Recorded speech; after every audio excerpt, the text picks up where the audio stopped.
Advocate Sreepadmanabhan, യമനിൽ നയതന്ത്ര ചർച്ച ഫലപ്രദമാകില്ലെന്ന് കേന്ദ്ര സർക്കാർ ഇതിനകം വ്യക്തമാക്കിയിട്ടുണ്ട്.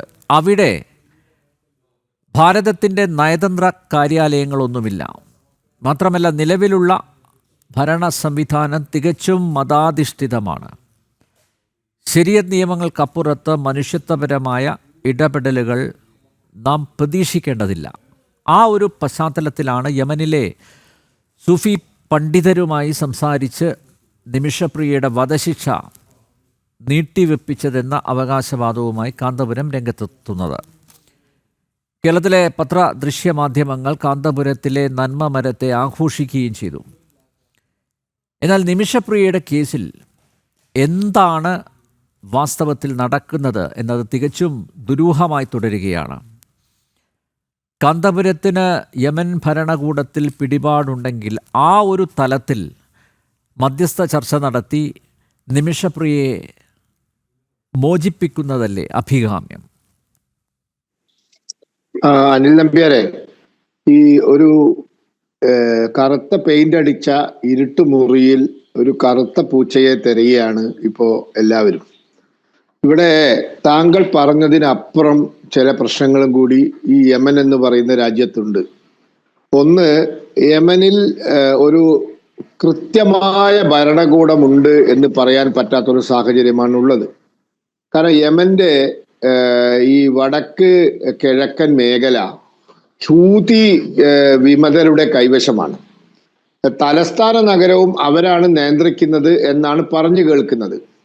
അവിടുത്തെ ജനസംഖ്യയിൽ 43-44% സുന്നികളും 10-40% ഷിയകളുമാണ്.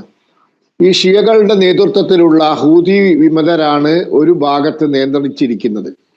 പിന്നെ മറ്റൊന്ന്, യമൻ ഒരു വളരെ ദരിദ്രമായ രാജ്യമാണ്. മിഡിൽ ഈസ്റ്റിലെ the poorest country in middle east ആണ്. അതിൻ്റെതായ പ്രശ്നങ്ങൾ. അപ്പോൾ ഞാൻ ഇന്ന് ഒരാൾ പറഞ്ഞത് ആംബുലൻസ് പോലും ഇല്ലാത്തൊരു രാജ്യമാണെന്നാണ്. അപ്പോ ഇത്തരത്തിലുള്ളൊരു രാജ്യം, രണ്ട്, നേരത്തെ പറഞ്ഞതുപോലെ ഭാരതവുമായി നയതന്ത്ര ബന്ധങ്ങളില്ല.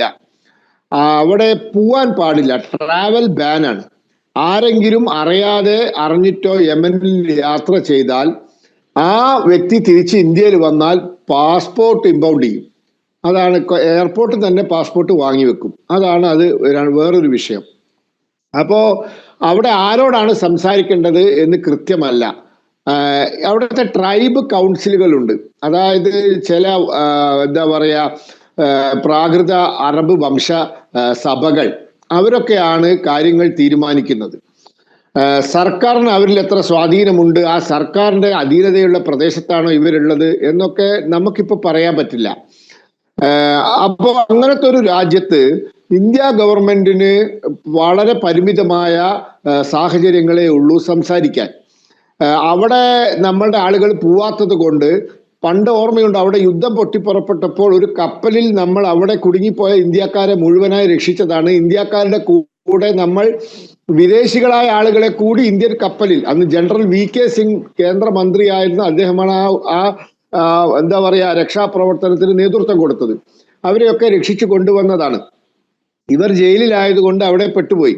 അപ്പൊ ഇങ്ങനത്തെ ഒരു സാഹചര്യത്തിൽ ആരെങ്കിലും ആരോടെങ്കിലും സംസാരിച്ചു എന്ന് പറഞ്ഞാൽ അത് പറയുന്ന ആളുകളെ വിശ്വസിക്കുന്നവർക്ക് വിശ്വസിക്കാമെന്നല്ലാതെ നമ്മൾക്ക് യാതൊരു തരത്തിലുള്ള കൺഫർമേഷനും ഇല്ല. ഇന്ത്യ ഗവൺമെന്റ് നയതന്ത്ര ഇടപെടൽ വളരെ ബുദ്ധിമുട്ടാണ് എന്ന് അറിയിച്ച ഒരു സാഹചര്യവുമുണ്ട്. ഈ ഒരു സാഹചര്യത്തിൽ ആരെങ്കിലും അവിടെ സംസാരിക്കാൻ മുതിരുന്നുണ്ടെങ്കിൽ അവർ മുൻകൂട്ടി ഇന്ത്യ ഗവൺമെന്റിനെ അറിയിക്കണം എന്നുള്ളതാണ് അതിന്റെ ഒരു ശരി. ഇപ്പോൾ ഈ പറഞ്ഞ വ്യക്തി നേരത്തെ സംസാരിച്ചു, അവിടെ ശരിയാക്കി എന്ന് പറയുന്നു. അത് ഇന്ത്യ ഗവൺമെന്റിന് അറിയില്ല. ഇന്ത്യ ഗവൺമെന്റിനോട് പറഞ്ഞിട്ട് സംസാരിക്കാൻ പോയിരുന്നെങ്കിൽ ഈ ക്ലാരിറ്റി വരുമായിരുന്നു. അപ്പോഴാണ് അവിടെ സംസാരിക്കുന്നു, അല്ലെങ്കിൽ ഞാനാണ് ഇതൊക്കെ തീരുമാനിക്കുന്നത് എന്ന് പറയുന്ന ഒരു അഭിഭാഷകൻ, ഈ വ്യക്തി അങ്ങനെ സംസാരിച്ചിട്ടുമില്ല, അങ്ങോട്ട് ഇടപെട്ടിട്ടുമില്ല, ഈ മരണപ്പെട്ട വ്യക്തിയുടെ കുടുംബം ഈ മധ്യസ്ഥ ശ്രമം അറിയ പോലുമില്ല എന്ന രീതിയിൽ പ്രസ്താവന ഇറക്കി.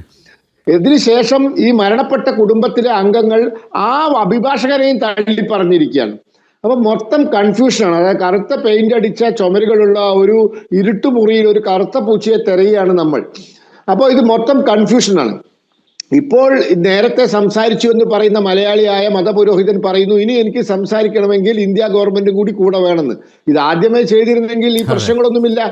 അപ്പൊ അതുകൊണ്ട് ആരും ഈ ഒരു വിഷയത്തിൽ ആളാവാൻ നോക്കണ്ട, അല്ലെങ്കിൽ ഒരു സ്വന്തം ഇനീഷ്യേറ്റീവ് എടുക്കണ്ട.